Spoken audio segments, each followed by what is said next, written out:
ఓ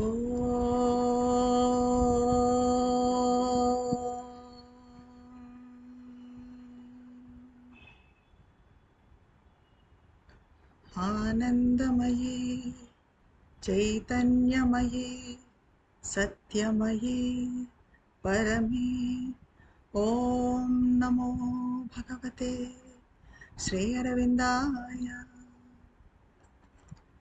అందరికీ నమస్కారం. ఈరోజు మన టాపిక్ ట్రాన్స్ఫర్మేషన్, రూపాంతరీకరణ.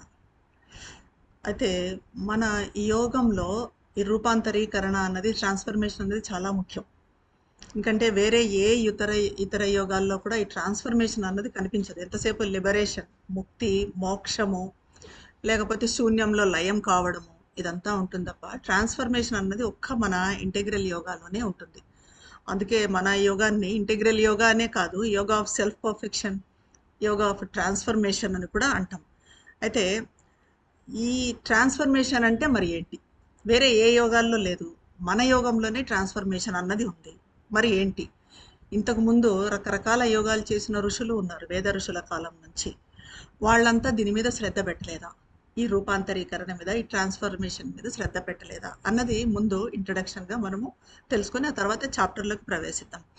ఇప్పుడు సాధారణంగా ఈ ఋషులు, ఒకప్పటి సాధువులు వాళ్ళ విషయంలో చూస్తే వాళ్ళు ఎంతో తపస్సాధన చేసినట్టు మనకు తెలుసు. సంవత్సరాల తరబడి విశ్వామిత్రుడు కానీ, వశిష్ఠుడు కానీ, వీళ్ళందరినీ తీసుకుంటే వాళ్ళంతా గొప్పగా తపస్సులు చేశారు. అయితే వాళ్ళు అంత తపస్సులు చేశారు కాబట్టి ప్రకృతి గుణాలకు, అంటే సత్వరజ తమో గుణాలు, ప్రకృతి గుణాలు, ఈ గుణాలకు మనలాగా వాళ్ళు ప్రతిస్పందించరు. చాలా డిటాచ్డ్గా ఉంటారు. అంటే సంతోషం వచ్చినా, బాధ కలిగినా కూడా ఒక సమత్వంతో చూస్తారు. ఏమైనా కష్టాలు వచ్చినా కూడా అవి గత కర్మల వలన వచ్చినవిగా, ప్రారంధ కర్మలుగా భావిస్తారు వాళ్ళు. అయితే గతంలో చేసిన కర్మలు అనుభవించటము అని అంటారు. అలా అని వాళ్ళని ఆ కర్మలు చుట్టుకున్నా కూడా సమత్వంతో, శాంతితో చూడటం, గమనిస్తూ ఉండటం ఉంటుంది. అయితే ఇలా ఉన్నప్పుడు మనకు అనిపిస్తుంది వాళ్ళని చూస్తే వాళ్ళు స్వేచ్ఛ పొందిన అంతరాత్మలు, వాళ్ళ సోల్స్. ఎందుకంటే మనం ఆ రకంగా ఉండటం లేదు. వాళ్ళు తపస్సాధనలు చేసి ఆ స్వేచ్ఛను పొందారు, ఆ లిబరేషన్ అన్నది వాళ్ళకు లభించింది అని అనుకుంటాం మనం. కానీ కొన్ని విషయాల్లో కొన్నిసార్లు వాళ్ళలో త్రిగుణాల చర్య, అంటే ఈ సత్వరజతమో గుణాలు అవి కొనసాగటము చూస్తూనే ఉంటాం మనం. ఉదాహరణకి మనకు విశ్వామిత్రుడినే తీసుకుంటే, విశ్వామిత్రుడు అంత తపస్సు అంత చేసినా కూడా మళ్ళీ కిందికి పడిపోవడం అన్నది ఉంది. కోరికను, తన కోపాన్ని ఆపుకోలేకపోయాడు. మరి అంత సాక్షాత్కారాలన్నీ పొందినాడు విశ్వామిత్రుడు, అంత తపస్సాధన చేశాడు. మరి ఎందుకు వాటి ప్రభావంలో పడాల్సి వచ్చింది అంటే, ఆయన స్వభావంలో పూర్తిగా పరివర్తన జరగలేదు. ఎక్కడంటే అంతరాత్మ పరివర్తన చెందింది, పూర్తిగా సోల్ అన్నది పూర్తిగా ఇదైంది. కానీ ఆ శక్తి, ఆ స్వేచ్ఛ అనేది బయట బాహ్యం మీదకి, అక్కడ బాహ్యం మీద పని చేయలేదు. కాబట్టి ఇలా ఈ ప్రకృతి స్వభావంలో అసమానత ఉంది కాబట్టి అలా జరుగుతుంది. ఆ అసమానత పోవటానికే ఇప్పుడు మన ట్రాన్స్ఫర్మేషన్ అన్న యోగాన్ని తీసుకొని వచ్చారు శ్రీ అరవిందులు. ఇక్కడ ఎలా అంటే ఆ, మామూలుగా వాళ్ళు ఇప్పుడు మనం ఎక్కడైతే లేదు అంటున్నామో, ఈ టైప్ ఆఫ్ బాహ్య స్వభావంలో పరివర్తన లేదు అంటున్నామో, వాళ్ళలో కొంచెం భాగము ఆ చీకటి అన్నది ఉందన్నమాట. అంటే వాళ్ళలో ఉన్న ఈ రూపాంతరీకరణ కానీ, ట్రాన్స్ఫర్మేషన్ కానీ, వాళ్ళలో పర్ఫెక్షన్ అనేది పూర్తిగా లేదు. ఇంకా కొంచెమే, హాఫ్ ఆఫ్ పూర్తిగా 75%, 80% ఉంది. బాహ్య స్వభావం అనేది వాళ్ళది పూర్తిగా పరివర్తన కాలేదు. మన పూర్ణయోగంలో ఈ ట్రాన్స్ఫర్మేషన్ అన్నది నైతికంగా శుద్ధి చెందడమో, లేకపోతే ఆధ్యాత్మికంగా శుద్ధి చెందడమో కాదు. మన స్వభావంలో, మానవ స్వభావంలో పూర్తిగా పరివర్తన జరగాలి. రూపాంతరం, ట్రాన్స్ఫర్మేషన్ అన్నది పూర్తిగా జరగాలి. ఇది వీళ్ళు చేసింది, ఒకప్పుడు ఋషులు చేసింది. మరి ఇప్పుడు విశ్వామిత్రుల వారు గాయత్రి మంత్రం కూడా ఉంది. ఓం భూర్భువస్వః తత్సవితుర్వరేణ్యం భర్గో దేవస్య ధీమహి ధియో యో నః ప్రచోదయాత్ అని. దాన్ని మళ్ళీ శ్రీ అరవిందులు మన దీనికి ఓం తత్సవితుర్వరం రూపం జ్యోతిః పరస్య ధీమహి యన్నః సత్యేన దీపయేత్ అని తీసుకొచ్చారు. అంటే ఎందుకు, మరి ఉంది కదా ఆల్రెడీ గాయత్రి మంత్రము, శ్రీ అరవిందులు మళ్ళీ ఎందుకు తీసుకొని వచ్చారు దాన్ని అని అంటే, అది హాఫ్ వరకు ఉంది. విశ్వామిత్రులు తీసుకొచ్చిన గాయత్రి మంత్రము ఒక బుద్ధి వరకు వెళ్ళిందనమాట, భౌతికంకు రాలేదు. శ్రీ అరవిందులు తీసుకొచ్చిన ఈ గాయత్రి మంత్రం ఎన్న సత్యేన దీపయేత్, అంటే నా రూపంలో కూడా కాంతి రావాలి, మొత్తం భౌతికం కూడా పరివర్తన చెందాలి, కాంతి వెదజల్లాలి. భౌతికం అంటే అమరత్వం కోసము, పరిపూర్ణత కోసము ఇప్పుడు శ్రీ అరవిందుల యోగం ఉన్నదనమాట.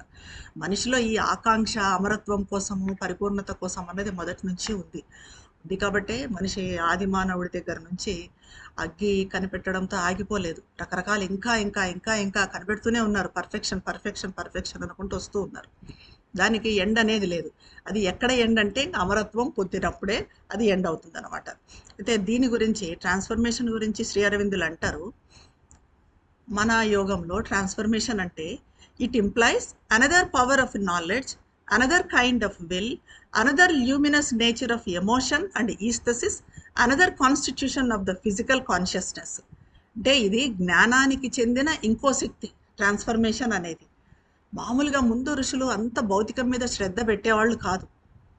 భౌతికం ఎలా ఉన్నా కూడా వాళ్ళకి ఎంతసేపు సాక్షాత్కారాలు, ఆత్మ సాక్షాత్కారాలు, భగవత్ సాక్షాత్కారాలు ఇవే ముఖ్యంగా భావించారు. కానీ ఇది ఏంటంటే అందుకనే ఇది జ్ఞానానికి చెందిన ఇంకో శక్తి ట్రాన్స్ఫర్మేషన్ అన్నది. ఇంకో రకమైన సంకల్పం, భావోద్వేగానికి, ఉత్తమ అభిరుచికి చెందిన ఇంకో ప్రకాశమాన స్వభావం, భౌతిక చైతన్యం యొక్క ఇంకో నిర్మాణం, భౌతిక చైతన్యానికి సంబంధించిన నిర్మాణం అన్నమాట. ఇది యోగ సిద్ధి కాదు, సాధుత్వము కాదు, దీంట్లో మనకు సాక్షాత్కారాలు అనేది కాదు, సాధువు గుణము అది సాధుత్వము కాదు. మన యవ్వనాన్ని పొడిగించుకుంటూ సంపూర్ణ ఆరోగ్యంతో, ఓజస్సుతో, అతీంద్రియ శరీరంతో జీవించడం కూడా కాదు. మరి ఇదేంటి అంటే చైతన్యంలో మార్పు. మన యోగంలోనే మెయిన్ వర్డ్ ఇస్ కాన్షియస్నెస్, చైతన్యం, చైతన్యంలో మార్పు, అస్తిత్వంలో మార్పు. ఇప్పుడు పదార్థము ప్రాణములతో ఉన్న జంతువు మనసుతో ఉన్న మనిషిగా ఆవిర్భవించింది. కోతి నుంచి మనిషి వచ్చాడు. దానికి కారణం ఏంటి? ఎలా అసలు మనిషి కోతి నుంచి వచ్చాడు అంటే ఈ సత్య చైతన్యం అనేది, సత్యకాంతి, ఆ ట్రూత్ లైట్ అనేది దిగి వచ్చింది కాబట్టి ఆ జంతువు మనిషిగా రాగలిగింది, ఆవిర్భవించగలిగింది. అలాగే మనకు తెలిసిందే జంతువు నుంచి మనిషి రావటానికి కోట్ల సంవత్సరాలు పట్టింది. ఇప్పుడు దీనికని కోతులన్నీ కూడా మనుషులు కాలేదు. అలా అని అన్ని కోతులు మనుషులు అవుతావని కాదు, కోతులన్నీ మనుషులు కాలేదు. దీనికి మన రామాయణంలో కథనే ఉదాహరణ ఉంది. రామాయణంలో చూడండి, వాలి సుగ్రీవుడు ఇద్దరు బ్రదర్స్, అన్నదమ్ములు, కోతులు మొత్తం అంతా వానర జాతి. శ్రీరాముడి దగ్గరికి వచ్చేపటికి వాలి ఏమనుకున్నాడు, నా అంటే కోతి బలము, ఆ వానర బలమే గొప్పది, ఆ శక్తివంతమైనది అని శక్తివంతుడు వాలి కాబట్టి అతని బలం మీదనే విశ్వసించాడు. వేరే సుగ్రీవుడు వాలి అంత బలమైనడు కాదు సుగ్రీవుడు. కానీ సుగ్రీవుడు ఏంటి, భగవత్ శక్తిని నమ్మాడు, రాముడిని నమ్మాడు, రాముడి పక్క ఉన్నాడు. సో ఈ జాతి అంతా కూడా ఏవైతే భగవత్ శక్తిని నమ్మాయో అవన్నీ కూడా రాముడికి సహాయం చేశాయి. అప్పట్లో అన్ని కోతులు చేశాయో అన్ని చేయలేదు, ఆ కోతులు మాత్రమే ఏవైతే చేశాయి అవంతా కూడా అవన్నీ ఎలా అంటే ఎవాల్వ్ కావటానికి సిద్ధంగా ఉన్నవి. ఇలా మనకి పరిణామం అన్నది వచ్చింది. సో అలాగే మనుషుల్లో కూడా ఇప్పుడు కొంతమందిని చూస్తే, కొంతమంది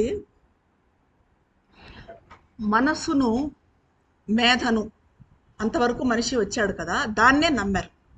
ఇంకా ఇంతవరకు ఇప్పుడు ఎవరినైనా సైంటిఫిక్గా సైన్స్ దీన్ని సైంటిస్టులను వీళ్ళని అడిగితే ఇదంతా ఏంటి అంటారు. మనకి సైన్స్ ప్రతిదీ ప్రూఫ్ కావాలి సైన్స్ ప్రకారంగా. మేధ ఒక లెవెల్ వరకు మనిషి పోయినాడు, ఇంకా ఎక్కడికి పోతాడు మనిషి? ఇప్పుడు ఇంటలెక్ట్ అనేది పెరిగింది, ఇంకా చూస్తున్నాం అన్నీ, మనం ఎన్ని డిస్కవరీలు ఎన్ని జరుగుతున్నాయి అనేది చూస్తున్నాము. ఇప్పుడు కొత్తగా ఆర్టిఫిషియల్ ఇంటెలిజెన్స్ కూడా వచ్చింది. ఇంతకన్నా మనిషి ఏం చేస్తాడు, ఎక్కడికి పోతాడు అని అంటారు. అట్లా నమ్మేవాళ్ళు ఇప్పుడు సొసైటీలో ఉన్నారు. అలాగే కొంతమంది నిశ్శబ్దంగా దీనికి అతీతంగా భగవత్ శక్తి, కాంతి పైన విశ్వాసంతో పనిచేస్తున్న వాళ్ళు ఉన్నారు. ఇప్పుడు మనుషుల్లోనే ఆ జాతి ఉంది, ఈ జాతి ఉంది. ఇది మన పూర్ణయోగంలో పాండిచ్చేరి ఆశ్రమంలో జరుగుతున్న సాధన, భగవత్ శక్తిని నమ్మడం అన్నది. అమరత్వం కోసం మరి ఇలాంటి ప్రయత్నము ఇంతకు ముందు జరగలేదా అంటే, ఇప్పుడు మనం చెప్పుకున్నట్టుగా వేద ఋషులు కూడా చేశారు దీనికోసం. ఉపనిషత్తుల కాలంలో వేద ఋషులు చేశారు. కానీ మనం ఇందాక చెప్పుకున్నట్టుగా విశ్వామిత్రుని విషయంలో చెప్పుకున్నట్టుగా కొంతవరకు మాత్రమే రూపాంతరం జరిగింది. తంత్రంలో కూడా, తంత్రం అని చెప్పుకున్నాం లాస్ట్ సెషన్లో కూడా, తంత్రంలో కూడా ప్రయత్నం చేశారు అమరత్వం కోసం, ఇమ్మోర్టాలిటీ కోసం. కానీ అక్కడ కూడా ఇదే జరిగింది. ఇంకా శ్రీ అరవిందులు ముఖ్యంగా మానవ జాతిలో ఈ ఆకాంక్ష ఏదైతే ఉందో పరిపూర్ణత కోసం అది తీసుకున్నారు, దాని మీద దృష్టి పెట్టారు. మనిషి ఆకాంక్ష ఏంటి? పర్ఫెక్ట్ కావడము, అమరత్వాన్ని సిద్ధింప చేసుకోవటము. వారి లక్ష్యం, శ్రీ అరవిందుల లక్ష్యము మనిషిలోని ఆంతరిక చైతన్యం మాత్రమే పరివర్తన చెందటం కాదు. మనం చేసే వేరే సాధనలతో లోపల ఇన్నర్ డెవలప్మెంట్ అన్నది ఉంటుంది తప్పనిసరిగా. ధ్యానం చేస్తాము, ఇలాంటివి అటెండ్ అవుతాము, పుస్తకాలు చదువుతాము. వేరే వాళ్ళకన్నా కొంచెం మనలో ఇన్నర్ డెవలప్మెంట్, సోల్ డెవలప్మెంట్ ఉంటుంది. కానీ అది బాహ్యానికి రావాలి. బయట మన స్వభావంలో మరి పరివర్తన జరుగుతుందా? మనం ఎలా బిహేవ్ చేస్తున్నాము? ఈ సోల్ డెవలప్మెంట్ ఉంది. ఈ సోల్ డెవలప్మెంట్ కొంతవరకు వచ్చిన తర్వాత రాకముందు ఉన్న స్వభావము ఒకటేలాగా ఉందా? ఏమైనా మార్పు ఉందా? చాలా మటుకు మార్పు ఉండటం లేదు. ఎందుకంటే మనం ధ్యానంలో కూర్చున్నంత వరకు ప్రశాంతంగా, సంతోషంగా, హాయిగా ఉంటున్నాము. బయట మనుషులతో కలిసినప్పుడు అలా ఉండగలుగుతున్నామా? ఉండగలగటం లేదు. దాన్ని నిలబెట్టుకోలేకపోతున్నాం బయటికి వచ్చినప్పుడు. అంటే మనకి బాహ్య స్వభావంలో మార్పు, రూపాంతరీకరణ, పరివర్తన అన్నది రావాలి. ఇది శ్రీ అరవిందులు తీసుకొని వచ్చింది. మానవ స్వభావాన్ని, జీవితాన్ని సంపూర్ణంగా ఇలా రూపాంతరం చెందించటమే మానవ జాతికి పరిపూర్ణత అనేది. అప్పుడే మానవ జాతి పరిపూర్ణత అన్నది ఫుల్ఫిల్ అయినట్టుగా అనిపిస్తుంది అనమాట. ఇది శ్రీ అరవిందులు అంటారు, ముక్తి అంటే ఏదో నిర్వాణంలో కలిసిపోవడము, లయించిపోవడము, మనము ఆత్మ సాక్షాత్కారము, ఇది కాదు. ఇది వ్యక్తి పూర్తిగా రూపాంతరం చెందినప్పుడు స్వభావం కూడా అది సంపూర్ణ ముక్తిగా, పరిపూర్ణతగా పరిగణించబడుతుంది. ఇప్పుడు ఈ యోగంలో మనం అనుసరించే విధానాలన్నీ కూడా దానికోసమే. ఇప్పుడు యాస్పిరేషన్, రిజెక్షన్, సరెండర్ అని చెప్పుకున్నాం. ఆకాంక్ష, నిరాకరణ, సమర్పణ అని. అలాగే 12 అట్రిబ్యూట్స్, మదర్ చెప్పింది, మదర్ సింబల్లో ఉన్న 12 అట్రిబ్యూట్స్. ఇవన్నీ కూడా ఏంటంటే వీటన్నింటి లక్ష్యం ఇదే, రూపాంతరీకరణ, మన స్వభావ రూపాంతరీకరణ. కేవలం ఇన్నర్ డెవలప్మెంట్ కాదు మాత్రమే కాదు. ఇది ఇతర యోగాలకు, మన పూర్ణ యోగానికి ఉన్న తేడా. ఈరోజు మన చాప్టర్ కూడా ట్రాన్స్ఫర్మేషన్. ఫస్ట్ క్వశ్చన్ అడుగుతున్నారు, what are the chief obstacles that stand in the way of transformation? సరే, ఇప్పుడు మనమంతా ఈ ట్రాన్స్ఫర్మేషన్ మనకు కూడా కావాలి అనుకుంటున్నాం, పరివర్తన చెందాలి అనుకుంటున్నాం. అయితే దీనికి ముఖ్యమైన ఆటంకాలు ఏంటి? మరి ఎందుకు మనం కాలేకపోతున్నాము? ఆటంకాలు ఏంటి అని అడిగారు. దానికి శ్రీ అరవిందులు చెప్తున్నారు, there are only 3 fundamental obstacles that can stand in the way. Absence of faith or insufficient faith. ఆటంకం ఏంటంటే 3 ఆటంకాలు ఉన్నాయి అంటున్నారు. మొదటి ఆటంకం ఏమంటే ఫెయిత్ లేకపోవటము, విశ్వాసం లేకపోవటము, మదర్ మీద విశ్వాసం లేకపోవటము, లేదా మనము అసలు అవుతుందా ఇదంతా, ఈ ట్రాన్స్ఫర్మేషన్ అన్నది పాసిబిలిటీ ఉందా, ఇది ఎక్కడ అవుతుంది, ఇలా ఫెయిత్ లేకుండా పోవటము. లేదంటే ఇన్సఫిషియంట్ ఫెయిత్, అంటే మన విశ్వాసం కూడా తగినంతగా లేకపోవడం, గాఢంగా నమ్మటం లేదు. ఎక్కడో ఒక మూలను నమ్ముతున్నాము, ఒక మూలన మనకి డౌట్ ఉంది అనమాట. అది ఒక కారణము. ఇంకా రెండవ కారణము ఈగోయిజం, మనలో ఉన్న అహంకారము. ఈ అహంకారానికి సంబంధించినవి ఏమంటే the mind clinging to its own ideas. మన మనసు ఎప్పుడూ కొన్ని అభిప్రాయాలు పెట్టుకుంటే దానిలోనే పట్టుకొని గట్టిగా ఉంటుంది. మన అభిప్రాయాలు మనకి ఫ్లెక్సిబిలిటీ ఉండదు. సో అది ఆ mind clinging to its own ideas. The vital, ఇది మైండ్ విషయానికి వస్తే. ఇంకా వైటల్ వస్తే preferring its own desires to a true surrender, అంటే తన సొంత కోరికలనే ఎక్కువగా తీసుకోవడం. సమర్పణ కన్నా ఇప్పుడు మనము వైటల్ని మార్చుకోవాలి, పరివర్తన చెందించాలంటే ఏం చేయాలి? వైటల్ని మనం చెప్పుకున్నాం. మన కోరికలను కానీ, మనలో ఉన్న కోపము, ఈ రకరకాల బలహీనతలను, అసూయ కానీ ఏమైనా ఉండనివ్వండి, అవన్నీ కూడా మదర్కి సమర్పించుకోవాలి. సమర్పించుకున్నప్పుడే అది పని జరుగుతుంది. కానీ ఈ సమర్పణ కన్నా ఎక్కువగా మనము వాటికి ఎక్కువ ఇంపార్టెన్స్ ఇవ్వడం, కోరికలకి సమర్పణ కన్నా ఎక్కువగా. ఇంకా అది వైటల్కి. ద ఫిజికల్ అంటే భౌతికంలో ఏముందంటే అడెరెంట్ టు ఇట్స్ ఓన్ హ్యాబిట్స్. మన ఎప్పుడో పాత అలవాట్లు, ఎలాగ ఉండడము, సోమరితనంగా ఉండడం, ఇలాంటి అలవాట్లన్నీ ఉన్నాయి. అవి చేంజ్ చేసుకోకుండా కంటిన్యూ అవుతూ ఉండటం అనమాట. ఇది రెండవ కారణం అంటున్నారు. ఒకటేమో యాబ్సెన్స్ ఆఫ్ ఫెయిత్ అన్నారు, రెండవది ఈగోయిజం అన్నారు. ఇంకా మూడవ కారణం చెప్తున్నారు, some inertia or fundamental resistance in the consciousness, not willing to change because it is too much of an effort, or because it does not want to believe in its capacity or the power of the divine, or for some other more subconscious reason. You have to see for yourself which of these it is. అంటే మన చైతన్యంలో ఉండే resistance, మారడానికి ఇష్టపడకపోవడం. మనుషులు చూడండి, మారడం అంత సులభం కాదు. మన స్వభావాన్ని మార్చుకోవటానికి రెసిస్ట్ అవుతూ, మనది ఎందుకంటే మనదే కరెక్ట్ అన్నట్టుగా పట్టుకొని ఉంటాము. మారటం ప్రతిఘటిస్తూ ఉంటుంది ఆ మన స్వభావం. అది మెయిన్ అనమాట. ఇంకా మారడానికి ఇష్టపడకపోవడం కూడా ఎందుకంటే, అది కూడా చెప్తున్నారు, ఎంత బాగా చెప్తున్నారు. మారడానికి కష్టపడాలి కాబట్టి. మారాలంటే ప్రయత్నం చేయాలి కదా! పలానా స్వభావం మనం మార్చుకోవాలంటే దానికోసం కోపం పోవాలి మనలో. పోవాలి అంటే నాకింతే, నాకు మొదటి నుంచి కోపం ఎక్కువ, నా స్వభావమే ఎంత అని అనుకుంటాం. అది అనుకోవడం అంటే ఎస్కేపిజం, తప్పించుకుంటాం. ఎందుకంటే దాన్ని పోగొట్టుకోవాలంటే మరి మనం ప్రయత్నం చేయాలి కదా! కోపం పోగొట్టుకోవాలంటే అది వచ్చేటప్పుడు కంట్రోల్ చేసుకోగలగాలి. ఇంకా దానికి ఏమేం పద్ధతులని ఫాలో కావాలి, ఈ ఎఫర్ట్ అంతా పెట్టలేక మనం ఏం చేస్తామంటే ఇంకా అది నా స్వభావము, అది అంతే, మారలేను నేను అని అంటాం అనమాట. అది మన స్వంత సామర్థ్యం మీద నమ్మకం లేకపోవటము, లేదా భగవంతుని శక్తిని విశ్వసించకపోవడము.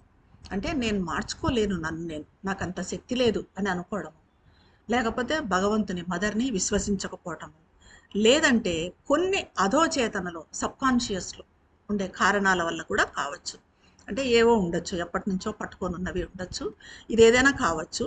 వీటిలో ఏది అన్నది మనకు మనమే లోపలికి చూసుకోవాలి. ఏదన్నా మారడం లేదు మనలో ఒక స్వభావం అంటే ఎందుకు మారడం లేదు అని మనకు మనమే చూసుకోవాలి. నేను ప్రయత్నం చేయడం లేదా, లేక ఏమైనా నా సబ్కాన్షియంట్లో ఏమైనా రీజన్స్ ఉన్నాయా? సబ్కాన్షియంట్లో రీజన్స్ ఉన్నా కూడా మనం మార్చుకోవచ్చు. అది ఎలా మార్చుకోవచ్చు అంటే మదర్ లైట్ని, మదర్ ఫోర్స్ని దాని మీదకు ప్రసరింప చేయమని మదర్ని అస్పైర్ చేయడం. ఆ బలహీనత మనలోంచి పోవాలి అని. సో ఇది ఎలా తెలుస్తుందంటే మనలోకి మనమే చూసుకోవాలి, మనమే అబ్జర్వ్ చేసుకున్నప్పుడు అది తెలుస్తుంది. దాన్ని బట్టి మనము మార్చుకోవడానికి ప్రయత్నం చేయాలి. ఇక నెక్స్ట్ క్వశ్చన్ అడుగుతున్నారు, what is meant by the physical adhering to its own habits in the above answer? Physical adhering అంటున్నారు కదా, అంటే భౌతికము తన సొంత అలవాట్లను పట్టుకొని ఉంటుంది అంటున్నారు కదా, దానికి అర్థం ఏంటి? ప్రతి దానికి ఆయన ఇచ్చిన సమాధానానికి వెంటనే మళ్ళీ అడుగుతారు. ప్రతిదీ ఎంత క్లారిటీగా వాళ్ళు అడగటం అట్లాగే ఉంటుంది, శ్రీ అరవిందులు ఇచ్చిన సమాధానం కూడా అంత స్పష్టంగా ఉంటుంది అనమాట. చెప్తున్నారు, for instance the body clinging to its own preferences about food. నాకు ఇదైతేనే నేను తింటాను, వేరేది తినలేను, వేరేది నాకు ఇష్టం ఉండదు, నేను ఇంతే, నేను రోజు అన్నం అంటే అన్నమే తింటాను, ఒకవేళ అన్నం దొరకలేదు ఆ రోజు, మనకి రొట్టె దొరికింది, రొట్టెతో నేను ఉండలేను, అన్నమే తింటాను అంతే. అది ఫుడ్ అనమాట, ఓన్ హ్యాబిట్స్. అది ఏదైనా కానివ్వండి, స్వీట్ కానీ ఏదైనా కానీ, preferring to its own habit and convenience to the proper discharge of the work. ఎలా అంటే మన కన్వీనియన్స్ ప్రకారం మనం వర్క్ చేయగలిగిన వర్కే చేస్తాం. మనకి ఏది కన్వీనియంటో ఆ పని ప్రిఫర్ చేస్తాము, ఆ పన్నే సెలెక్ట్ చేసుకొని చేస్తాం. మనకు కన్వీనియంట్ లేదంటే మెల్లగా తప్పించేసుకుంటాం పని, అది అనమాట. ఇంకా అలాగే these are the instances of the physical habit. Physical adhering అంటే adhering to its own habits అంటే ఇవి హ్యాబిట్స్ అంటున్నారు అనమాట. తర్వాత క్వశ్చన్ అడుగుతున్నారు, what is the other subconscient reason? ఇంకోటి కూడా అన్నారు కదా మరి, సబ్ కాన్షియంట్ రీజన్ ఏంటి అని, అది కూడా అదేంటి, which you mention as a chief obstacles to transformation.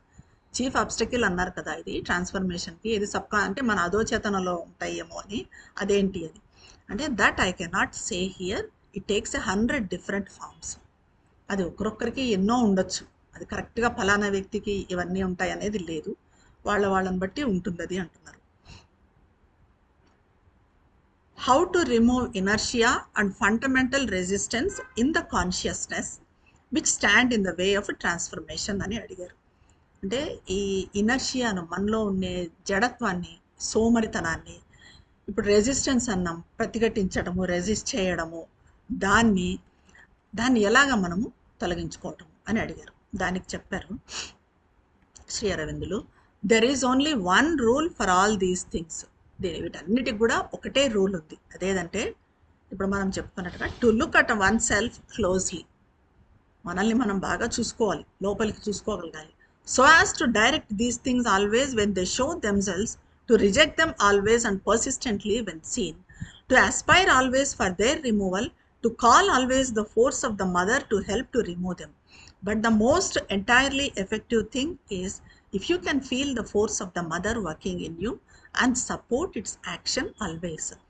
ఈ ఇనర్షియా కానీ ఇలా రెసిస్టెన్స్ ప్రతిఘటించడం కానీ మనం పోగొట్టుకోవాలంటే ఒకటే మార్గం, మనల్ని మనము దగ్గరగా చూసుకోవటం, ఒక సాక్షిలాగా చూసుకోవటం మనం చేసే పనులను.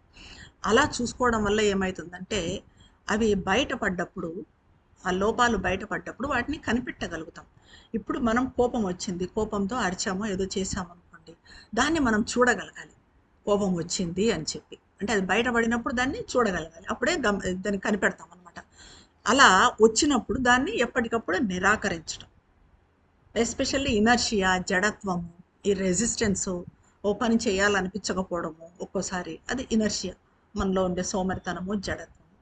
అది వచ్చినప్పుడు దాన్ని చూడాలి, గమనించాలి, దాన్ని కనిపెట్టాలి. కనిపెట్టినప్పుడే దాన్ని నిరాకరించగలుగుతాం. దాన్ని నిరాకరిస్తూ ఉండాలి, కంటిన్యూస్గా నిరాకరిస్తూ ఉండాలి.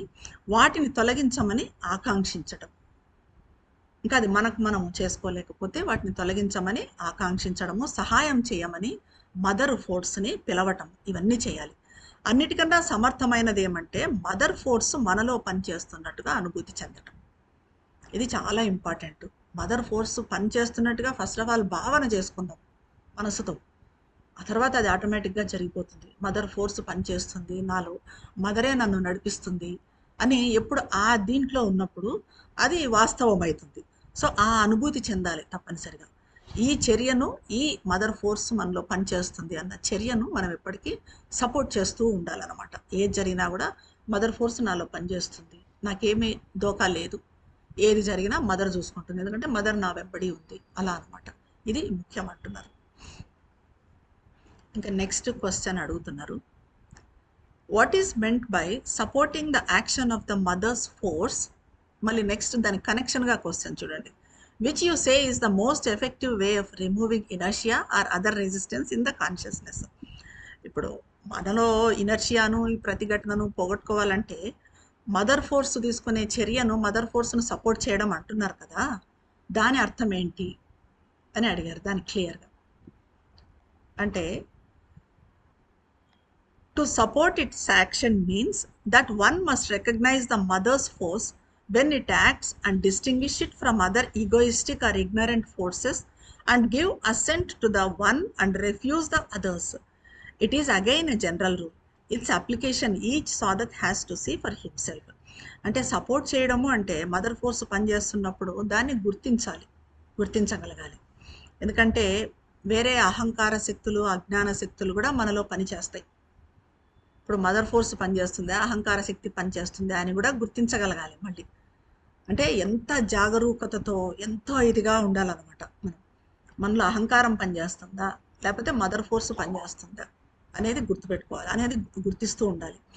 అలాగా మదర్ ఫోర్స్ పనిచేయటాన్ని వాటి నుంచి వేరు చేయగలగాలి. అజ్ఞాన శక్తుల నుంచి అమ్మ శక్తిని, శ్రీమాత శక్తిని సమ్మతించాలి, వేరే వాటిని తిరస్కరించాలి. అంటే చాలా మనం ఎలా ఉండాలంటే మనల్ని మనం జడ్జి చేసుకోవడం అనేది కరెక్ట్గా ఉంటుంది. మనలో అహంకారం, అజ్ఞానం పనిచేస్తుందా, మదర్ ఫోర్స్ పనిచేస్తుందా. అహంకారం, అజ్ఞానం పనిచేస్తుందంటే దాన్ని పక్కన పెట్టేసేయడం. మదర్ ఫోర్స్ మంచిది చేస్తున్నాం, మనకి ఏదో మంచి భావన వస్తుంది, మదర్ ఫోర్స్ పనిచేస్తుంది, దాన్ని మనము సపోర్ట్ చేయడం, దీన్ని ఇచ్చేయడం, రిజెక్ట్ చేయడము, దాన్ని సపోర్ట్ చేయడము అనమాట. ఇది మళ్ళీ ఒక్కో సాధకునికి ఒక్కొక్క రకంగా ఉంటుంది అని అంటున్నారు. ఇంకా నెక్స్ట్ క్వశ్చన్ అడుగుతున్నారు, హౌ టు డిస్టింగ్విష్.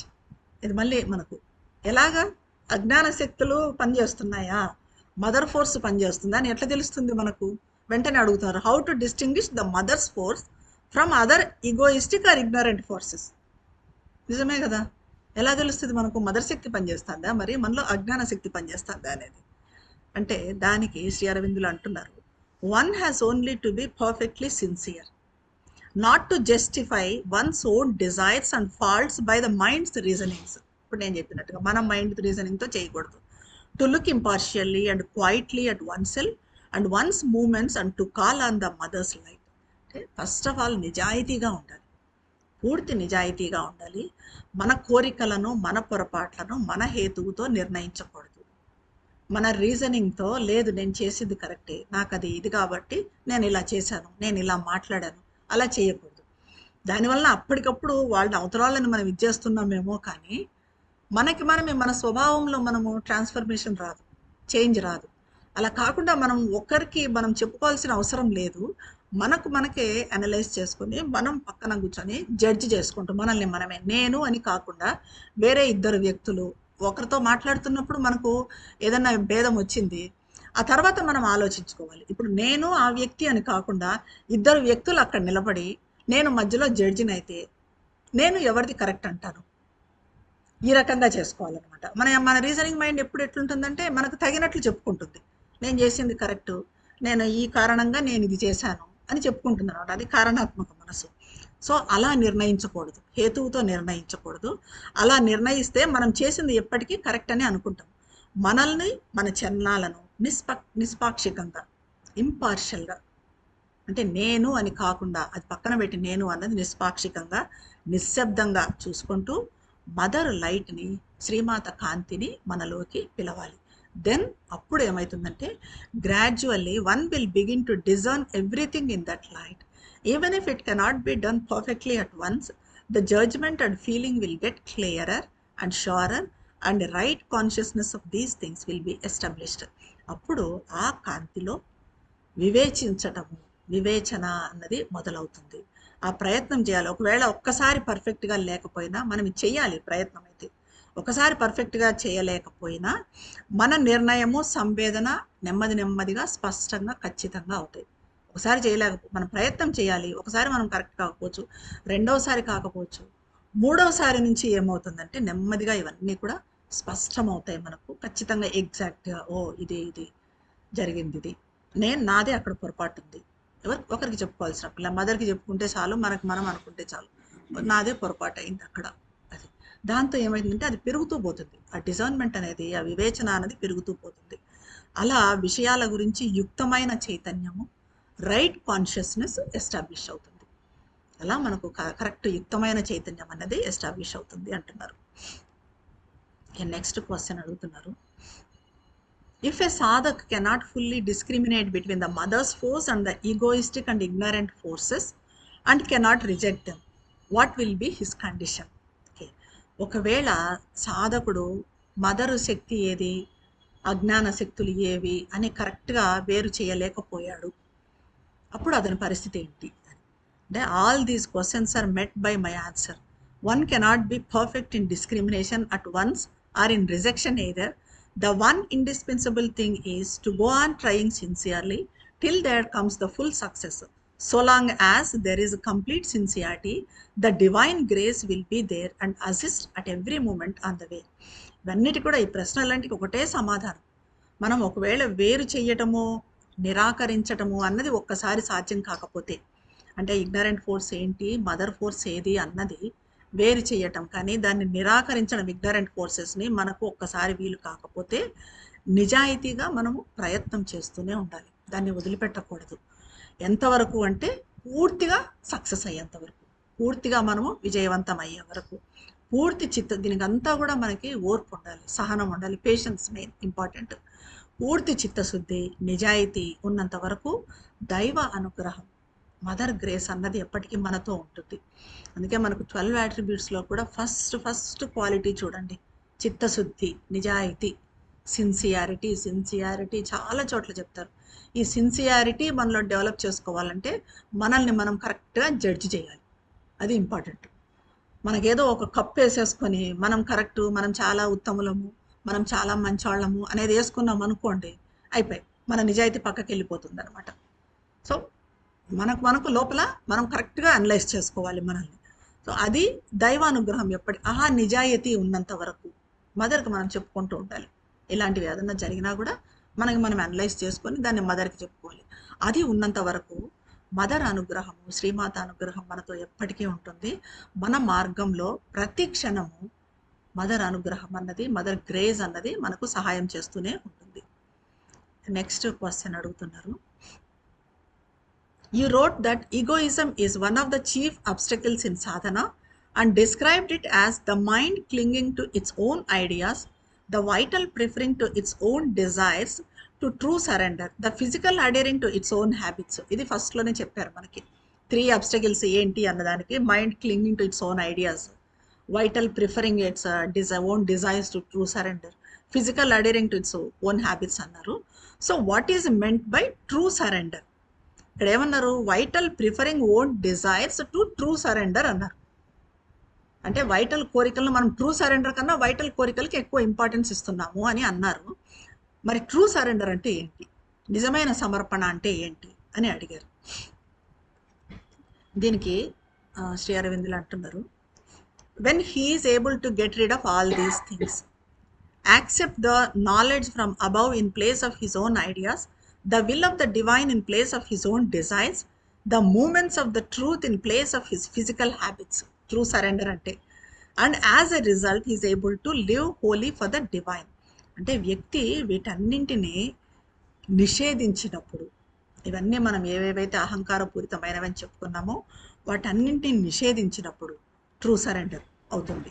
రిజెక్ట్ చేసినప్పుడు ఇంకా తర్వాత తన సొంత ఆలోచనల స్థానంలో పైనుంచి వచ్చే జ్ఞానాన్ని అనుమతించినప్పుడు, సాధ్యమైనంత వరకు మన ఆలోచనలతో కాకుండా మనము సైలెంట్ అయ్యి మదర్ని మనలో పనిచేయనివ్వాలి. మదర్ నుంచి ఏదైనా వస్తుందా మనకు సొల్యూషన్, ఏదైనా సమస్య వచ్చింది మనం ఆలోచించడం పక్కన పెట్టి మదర్ నుంచి ఏమన్నా మనకు సొల్యూషన్ వస్తుందా అని కొంచెం ధ్యానం చేయడము, కొంతసేపు అలా కూర్చోవడము, అలా పైనుంచి వచ్చే జ్ఞానాన్ని అనుమతించాలి. అప్పుడు ట్రూ సరెండర్ అంటారు దాన్ని. ఇంకా స్వంత కోరికల స్థానంలో దైవ సంకల్పాన్ని సమ్మతించినప్పుడు, మన కోరికలు మన సంకల్పం కాకుండా మన సంకల్పం స్థానంలో శ్రీమాత సంకల్పం, let thy will be done, నీ సంకల్పమే జరగాలి, నా సంకల్పం కాదు, అలా దైవ సంకల్పం జరగాలి అని సమ్మతించినప్పుడు, భౌతిక అలవాట్ల స్థానంలో సత్య చలనాలను అంగీకరించినప్పుడు, భౌతిక అలవాట్లు కూడా అంటే మనం సోమరితనమో ఇనర్షియా అని చెప్పుకున్నాం, వాటిని లేకుండా దాంట్లో సత్య చలనాలను అంగీకరించినప్పుడు దీని ఫలితంగా అది మనిషి దైవం కోసమే జీవిస్తాడు. ఇవన్నీ మనము తీసుకొని వచ్చినప్పుడు అప్పుడు ఇంకా మనం భగవంతుని కోసమే జీవించడం జరుగుతుంది. అది ట్రూ సరెండర్ అంటే, నిజమైన సమర్పణ అంటే అది అంటున్నారు. నెక్స్ట్ క్వశ్చన్ అడుగుతున్నారు, how can I know what is the mother's will? ఇప్పుడు అన్నాం మనం మన సంకల్పం కాదు జరగాల్సింది, మదర్ సంకల్పమే జరగాలి, అమ్మ నీ సంకల్పమే జరగాలి అనుకోవాలి అనుకున్నాం. మరి ఏంటి మదర్ సంకల్పం? మన సంకల్పం ఏంటి, మదర్ సంకల్పం ఏంటి, అదే అడుగుతున్నారు. How can I know what is the mother's will? If in doing something I get a feeling of inconvenience, does it mean that it is against her will? అంటే నేను చేసేటప్పుడు ఏదైనా ఇన్కన్వీనియన్స్ వచ్చింది, నాకు చేయలేకపోతున్నాను అంటే అది మదర్ విల్కు అగెనిస్ట్గా, మదర్ సంకల్పానికి అగెనిస్ట్గా ఉందని నేను అనుకోవాలా అని అంటున్నారు. అంటే how can your convenience or inconvenience be the indication of the mother's will? నీకు కన్వీనియంట్గా ఉంది, ఇన్కన్వీనియంట్గా ఉంది అనేదే మదర్ సంకల్పమా? అంటే మనకు కన్వీనియంట్గా ఉన్నది చేయటమే మదర్ సంకల్పమా? మనకు కన్వీనియంట్గా లేకపోతే మదర్ సంకల్పం కాదనా? అది కాదు కదా, అది కాదు కదా. You have to develop the psychic feeling. అది దీనికంతా కూడా మనం ఇన్నర్లోకి వెళ్ళాలి. ఇన్నర్లోకి వెళ్ళి ఒకసారి మదర్ కాన్షియస్నెస్తో మనం కాంటాక్ట్ ఏర్పరచుకుంటే, ఆ కాన్షియస్నెస్లోకి ప్రవేశిస్తే ఇంకప్పుడు మనకన్నీ నెమ్మదిగా టేక్స్ టైం, ఇది ఒక్కసారి జరిగేది కాదు, కానీ ప్రయత్నం చేయాలి. అది మనకు అన్నీ తెలుస్తావు. It's a psychic feeling which distinguishes the truth from the falsehood. అప్పుడు మనకు సత్యమేది అసత్యమేది అనేది తెలుస్తుంది. సత్యాన్ని బయటకు తీస్తాం, సత్యాన్ని ఫాలో అవుతాము, అసత్యాన్ని నిరాకరిస్తాం అనమాట.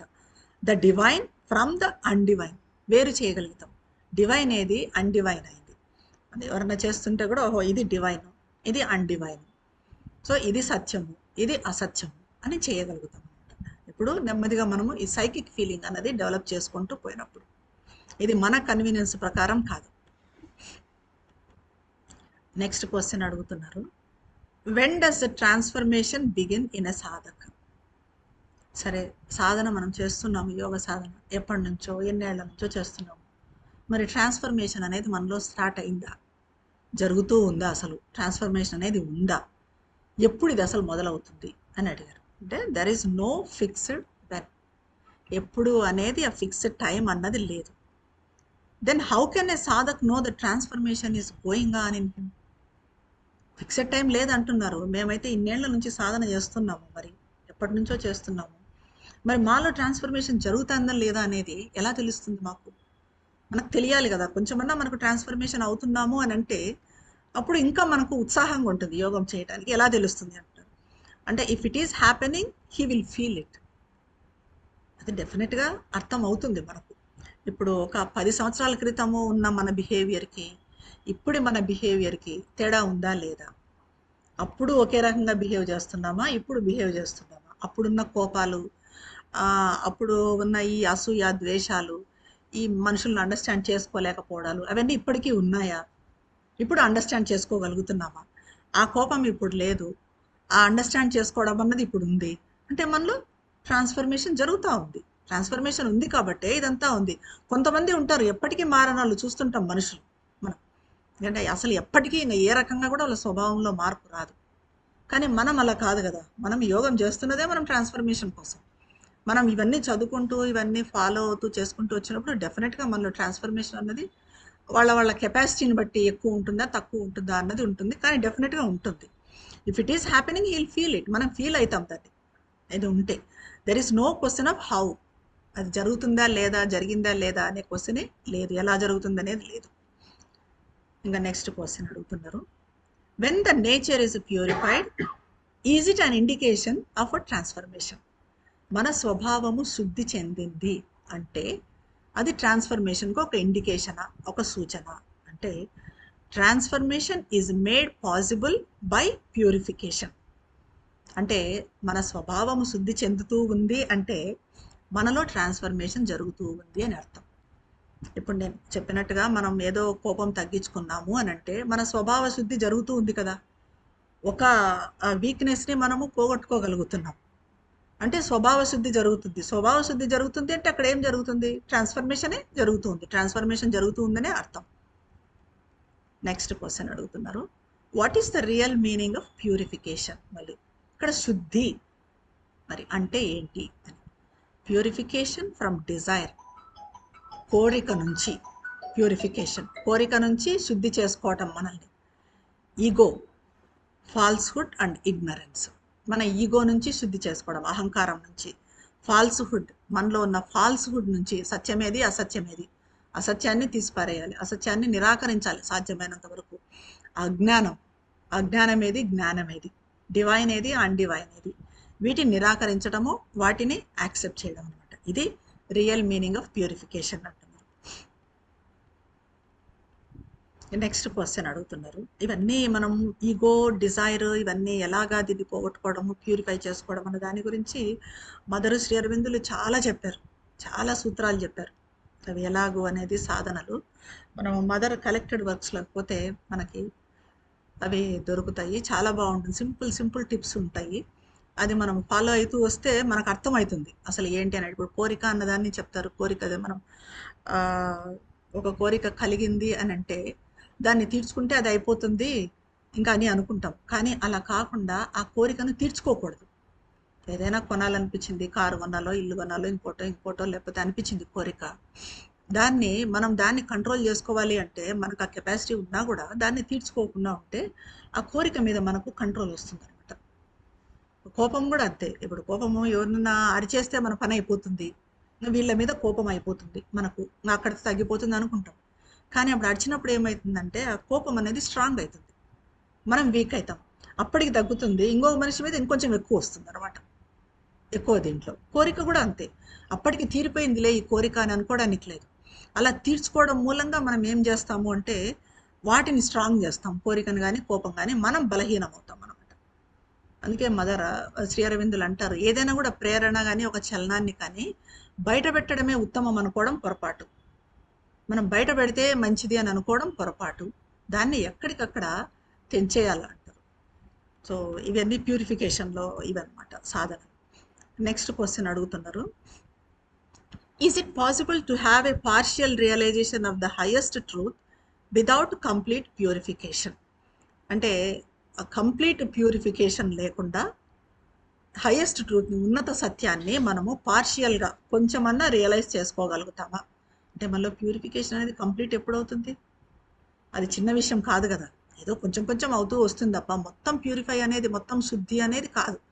మరంటే అప్పుడు అలా అయినా కూడా కొంచెం అయినా కూడా పార్షియల్ రియలైజేషన్, కొంత రియలైజేషన్ అన్నది మనలో జరుగుతుందా సత్యం గురించి అంటే ఎస్ అంటున్నారు. అవును జరుగుతుంది. పార్షియల్గా అంటే మనం చేసే ఈ ప్రాసెస్లో, ప్యూరిఫికేషన్ ప్రాసెస్లో పూర్తి కావాల్సిన పని లేదు.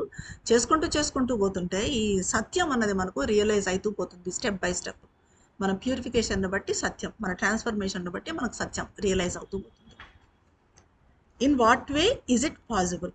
ఇది కూడా ఎలాగా పాసిబుల్ అవుతుంది పార్షియల్ రియలైజేషన్ అనేది? Again by openness to the divine, దైవానికి తెరుచుకొని ఉండటం మూలంగా. నెక్స్ట్ క్వశ్చన్ అడుగుతున్నారు. Is it true that a sadhak will be able to receive the divine grace and truth in proportion to his progress in opening to the divine and transforming himself? అంటే సాధకుడు భగవంతునికి open అవుతూ తనను తాను పరివర్తన చెందించుకుంటూ ఉంటే తన ప్రోగ్రెస్తో పాటుగా దైవానుగ్రహాన్ని సత్యాన్ని కూడా అందుకుంటాడు కదా. అంటే ఇప్పుడు మనం మదర్కి ఓపెన్ అవుతూ మనం పరివర్తన చెందుతూ ప్రోగ్రెస్ అవుతూ ఉంటే at the same time mother grace కానీ సత్యం కానీ అందుకుంటాం కదా అంటారు. ఇది నిజమేనా అని అడిగారు. అంటే the more he progresses the greater the force of the truth upon him. అతను ప్రోగ్రెస్ అవుతున్న కొద్దీ సత్యం అతని మీద ఎక్కువగా పనిచేస్తుంది. మనలో ఈ సాధనలో ప్రోగ్రెస్ అవుతూ పోయే కొద్దీ సత్యం మన మీద ఎక్కువగా పనిచేస్తూ ఉంటుంది. మనకు రియలైజేషన్ కూడా ఎక్కువగా ఉంటుంది. The more he is transformed, the more he will be able to feel the divine influence. మనం ఎక్కువ ట్రాన్స్ఫార్మ్ అవుతూ పోయే కొద్దీ, రూపాంతరం చెందుకుంటూ మనల్ని మనం పరివర్తన చెందించుకుంటూ వచ్చే కొద్దీ అప్పుడు మదర్ ఇన్ఫ్లుయెన్స్, భగవంతుని ఇన్ఫ్లుయెన్స్ మన మీద, భగవంతుని ప్రభావం, భగవంతుని అనుగ్రహం, మదర్ అనుగ్రహం మన మీద ఉండటాన్ని అనుభూతి చెందుతాం అనమాట. సో దీనికి అంతా ఏమంటే మనము ఈ ట్రాన్స్ఫర్మేషన్ అనేది ఇంపార్టెంట్. దాని మీద దృష్టి పెట్టాలి. మనం ప్యూరిఫై కావాలి, ప్యూరిఫై అవుతూ ప్యూరిఫై చేసుకుంటూ ఉంటే దాంతోపాటుగా ట్రాన్స్ఫర్మేషన్ అనేది ఆటోమేటిక్గా జరిగిపోతూ ఉంటుంది. నెక్స్ట్ క్వశ్చన్ అడుగుతున్నారు. If a sadhak gets rid of his lower nature will he realize complete transformation? అంటే సాధకుడు ఇప్పుడు తన లోయర్ నేచర్ని అవాయిడ్ చేశాడు, నిషేధించాడు. లోయర్ నేచర్ అంటే మనకి నిమ్నతత్వం, నిమ్న ప్రకృతి అంటే ఇప్పుడు చెప్పుకున్న కోరికలు, అసూయ, రకరకాలు, ఇంకా డిప్రెషన్ అన్నీ కూడా నిమ్నతత్వానికి చెందినవి. ఇవి నిషేధిస్తే అప్పుడు కంప్లీట్ ట్రాన్స్ఫర్మేషన్, పూర్తి రూపాంతరీకరణ అన్నది వస్తుందా అని అడిగారు. దానికి చెప్తున్నారు శ్రీ అరవిందులు, if he gets rid of the lower nature that would mean getting rid of the ignorance. Lower నేచర్ని నిషేధించడము అంటే అజ్ఞానాన్ని నిషేధించడం. అజ్ఞానం అంటే ఏంటి? మనలోనే ఈగో, డిజైర్, ఇవన్నీ కూడా వీటన్నిటినీ నిషేధిస్తున్నాం మనం. So it would necessarily be a complete transformation. అది డెఫినెట్గా ఇవన్నీ చేసుకుంటూ పోయినప్పుడు మనము అది కంప్లీట్ ట్రాన్స్ఫర్మేషన్, రూపాంతరీకరణే అవుతుంది. అంటే ఈ లోయర్ నేచర్ని మనం లోయర్ నేచర్ మీద ఎక్కువ దృష్టి పెట్టాలి. లోయర్ నేచర్ ఎక్కడెక్కడ ఉంది? లోయర్ నేచర్ అంటే ఈ కింది మాటలు మాట్లాడటము, ఇతరులను విమర్శించడము, ఇంకా చాలా వస్తాయి. ఇవన్నీ లోయర్ నేచర్కు సంబంధించినవి. ఇవన్నీ మనము రిజెక్ట్ చేసుకుంటూ వచ్చే కొద్దీ మనలో ట్రాన్స్ఫర్మేషన్ అనేది కూడా పాసిబుల్ అవుతుంది. నెక్స్ట్ క్వశ్చన్ అడుగుతున్నారు. How can one become conscious of the defects of once nature which remain hidden and become an obstacle to transformation? How can one offer these defects to the divine for transformation? ఎవరైనా తమ స్వభావంలో దాగి ఉండి ఈ ట్రాన్స్ఫర్మేషన్ను ఆటంకపరుస్తున్న లోపాల గురించి, ఏ లోపాలు నన్ను రూపాంతరం చెందకుండా, పరివర్తన చెందకుండా చేస్తున్నాయి అన్న దాని గురించి ఎవరైనా ఎలా కాన్షియస్ అవుతారు, ఎలా చైతన్యవంతం అవుతారు? మరి ఎలా తెలుస్తుంది మనకు ఏ ఆబ్స్టకిల్స్ నన్ను ట్రాన్స్ఫర్మేషన్ నుంచి కిందకి లాగుతున్నాయి, కానివ్వటం లేదు అనేది? ఆ లోపాలను దివ్య రూపాంతరీకరణకు ఎలా అర్పిస్తారు అంటే one has to be vigilant. Again and again ఇదే అండి, విజిలెంట్ వాచ్, అంతే. Vigilance first. One has to be vigilant and watch and also to call down the mother's light so that it will show whatever in one is hidden from the mind. You have only to be perfectly sincere and aspire for purification and reject whatever is wrong in you. The divine force will then act and do the rest. That is the simple and true way. వ్యక్తి తన లోపాల పట్ల జాగరూకంగా ఉంటూ విజిలెంట్గా ఉండాలి. ఏవో చేసాం మనం చేసిన పొరపాట్లు, తప్పుల పట్ల జాగరూకంగా ఉండాలి. నెక్స్ట్ జరగకుండా చూసుకోవాలి. వాటిని గమనిస్తూ శ్రీమాత కాంతిని కిందకు పిలవాలి, మదర్ లైట్ని కిందకి పిలవాలి. వాటిని ఒక పక్క గమనించాలి కాన్షియస్గా, అవేర్నెస్తో, విజిలెంట్గా. ఇంకో పక్క మదర్ ఫోర్స్ని మనంలోకి పిలవాలి. దానివలన మనసు నుండి ఏదైతే దాగి ఉందో దానిని ఆ కాంతి చూపిస్తుంది. అంటే ఏదైతే దాగి ఉందో దాన్ని మదర్ కాంతి ఏదైతే దిగి వస్తుందో కాంతి చూపిస్తుంది. దీనికి వ్యక్తి పరిపూర్ణ నిజాయితీతో, మళ్ళీ ఇదొక పాయింట్, నిజాయితీ, సిన్సియారిటీ, పర్ఫెక్ట్ సిన్సియారిటీతో ఉండాలి. పరిశుద్ధం కావాలని ఆకాంక్షించాలి. అతనిలో ఏదైతే తప్పు ఉందో దాన్ని నిరాకరించాలి.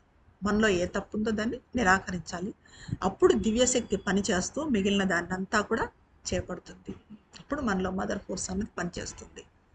ఇది సరళమైన పద్ధతి, ఇదే నిజమైన పద్ధతి అని చెప్తున్నారు. నెక్స్ట్ క్వశ్చన్ అడుగుతున్నారు. When a సాధక్ turns his lower nature to the mother by discrimination, is it called transformation? అంటే సాధకుడు ఒక విభేద భావంతో తన క్రింది తత్వాన్ని శ్రీమాత వైపుకు మళ్ళిస్తే అది రూపాంతరం అవుతుందా? అంటే హయ్యర్ నేచరు లోయర్ నేచర్ని సపరేట్ చేసుకుంటూ తన లోయర్ నేచర్ని మాత్రము మదర్ వైపుకు మళ్ళిస్తే రూపాంతరీకరణ కోసము అది రూపాంతరం అవుతుందా అంటున్నారు. No, certainly not. It is only a condition for transformation. మన క్రింది తత్వం నుంచి వచ్చేదాన్ని పైనుంచి వచ్చేదాన్ని వేరు చేస్తూ క్రింది తత్వాన్ని మదర్కు అర్పించటము అన్నది ఒక షరతు మాత్రమే. It is not a compulsory. అదే రూపాంతరీకరణ కాదు. అంత మాత్రమే రూపాంతరీకరణ అయిపోదు. నెక్స్ట్ క్వశ్చన్ అడుగుతున్నారు. If a sadhak through lack of sufficient discrimination cannot wholly turn his nature to the mother, does it become very difficult for the mother's force to transform him? ఒకవేళ సాధకుడు తన పూర్తి తత్వాన్ని మదర్ వైపుకు మళ్ళించలేకపోతే, మనల్ని మనం పూర్తిగా మళ్ళించలేకపోతున్నాం మదర్ వైపుకు, అప్పుడు ట్రాన్స్ఫార్మ్ చేయటము కష్టం అవుతుంది ఆ మదర్కి. మనం పూర్తిగా మదర్ వైపుకు మళ్ళడం లేదు. అప్పుడు మదర్ వైపుకు మళ్ళితేనే మనకు ట్రాన్స్ఫర్మేషన్ జరుగుతుంది అనేది ఉందా అని. If his discrimination is constant and true and his turning complete, transformation can proceed very rapidly. ఈ విచక్షణతో అంటే లోయర్ నేచర్ హైయర్ నేచర్ ఇచ్చేసుకుంటూ సమర్పించుకుంటూ అలా స్థిరంగా సత్యంగా పూర్తిగా మదర్కి మళ్ళితే ఏ వ్యక్తి అయినా అప్పుడు ట్రాన్స్ఫర్మేషను వేగంగా ముందుకు సాగుతుంది. ఇదంతా మనకి ఎప్పుడు అంటే పూర్తిగా మదర్ వైపుకు మళ్ళడం అనేది ముఖ్యం. మనలో ట్రాన్స్ఫర్మేషన్ జరగాలి అంటే కేవలం మన లోయర్ నేచర్ అనే కాదు, మొత్తం అంతా మన తత్వాన్ని అంతా కూడా మదర్ పక్కకు మళ్ళించడం. నెక్స్ట్ క్వశ్చన్ అడుగుతున్నారు. Is it not possible that a sadhak's nature can be turned to the mother and transformed by her grace without any personal effort on his part?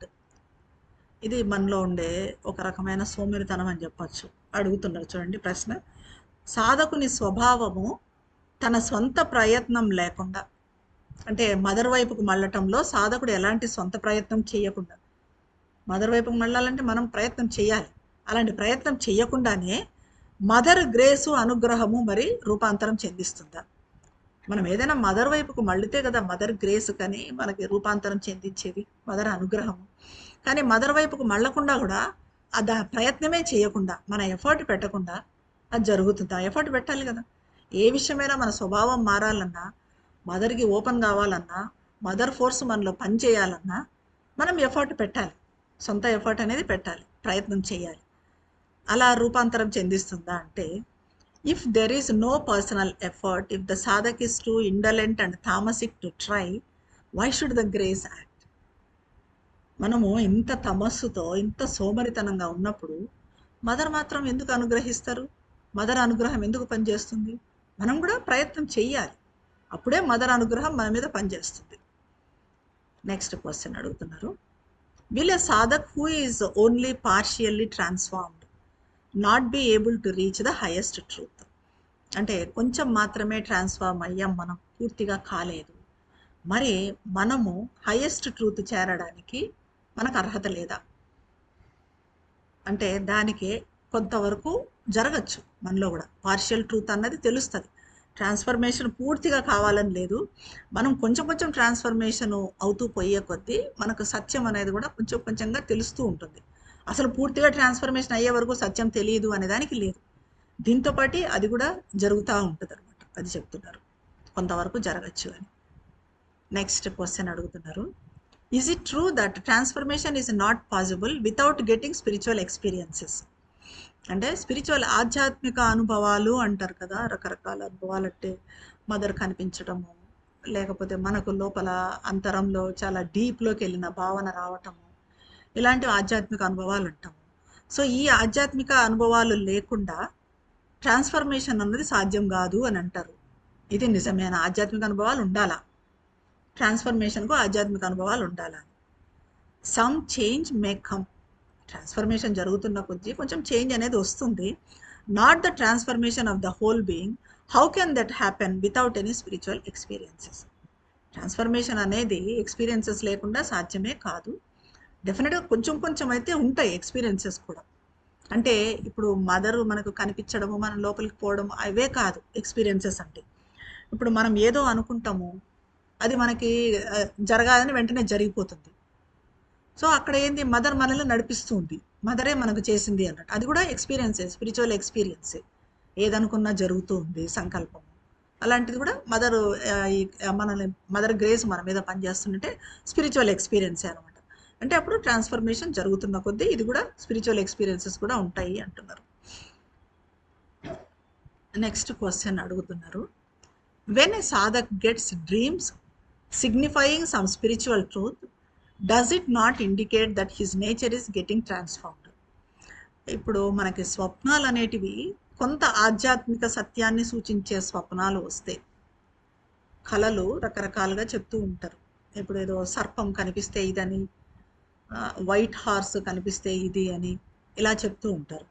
So ఇలా ఆధ్యాత్మిక సత్యాన్ని సూచించే స్వప్నాలు వస్తే అతని స్వభావం రూపాంతరం చెందుతూ ఉందనటానికి సంకేతమా? ట్రాన్స్ఫార్మ్ అవుతుంది అని మనకు అట్లాంటి కళలు వస్తేనే మనం ట్రాన్స్ఫార్మ్ అవుతున్నట్ట. అది నాట్ నెసెసరీలీ. అలాంటి కళలు రావాల్సిన అవసరం లేదు. It shows that he has more consciousness than ordinary people, but dreams do not transform the nature. అతనికి మామూలు మనుషుల కన్నా చైతన్యం ఎక్కువ ఉందని అర్థం కళలు అలాంటివి వస్తున్నాయి అంటే. అంతే తప్ప ఆ స్వప్నాలు అనేటివి స్వభావాన్ని పరివర్తన చెందించలేవు. స్వప్నాలు రావాల్సిన, మనం ట్రాన్స్ఫర్మేషన్ స్వప్నాలు వస్తుంటేనే, ఆధ్యాత్మిక స్వప్నాలు వస్తుంటేనే మనం ట్రాన్స్ఫార్మ్ అవుతున్నాము అనేది ఏమీ లేదు అంటున్నారు. ఇంకా ఇక్కడితో ఈరోజు ఇది ట్రాన్స్ఫర్మేషన్ కంప్లీట్ అవుతుందండి. శ్రీమాతకు దివ్య జననికి శతకోటి వందనములు సమర్పించుకుంటున్నాను. ధన్యవాదాలు.